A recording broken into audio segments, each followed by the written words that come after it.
Pripravljalno obdobje je za mene nekako potekalo celo zimo, no, ker pač nisem se udeleževala tekmovanj, nisem bila dovolj dobro pripravljena in zato smo doma, pravzaprav na Mariborskem Pohorju, ves čas trenirali.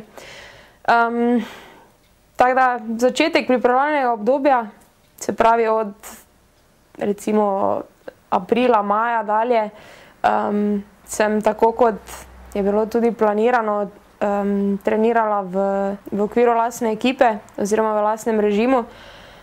Največkrat smo se priključevali Hrvatom oziroma ekipi Petra Pena. Zelo veliko smo naredili, zelo naporno je bilo, zelo dobro smo delali, tako da sem zelo zadovoljna z letošnjim pripravljalnim obdobjem in trenutnim stanjem. In kondicijskim, in fizičnim, in smučarskim, in vsem pravzaprav. Kaj se tiče kolena in, bomo rekli, zdaj že pravzaprav bivše poškodbe, je res dobro bilo popravljeno in rehabilitirano, tako da načeloma ni več nekih težav z njim, čeprav se pa včasih še čutijo kakšne posledice tu in tam. Sem bila na enem tekmovanju lani, na katerem sem tudi zmagala, hvala.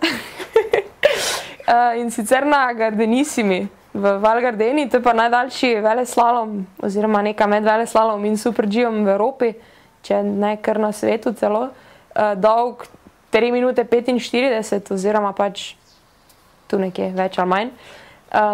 In je bilo zelo naporno, no, fizično.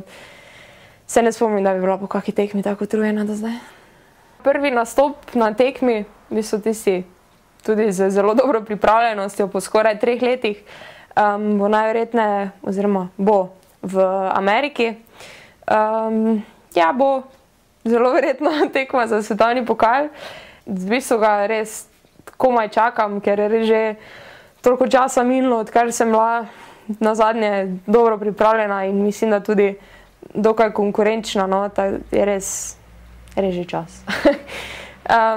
Želim si pa, ja, za cilje,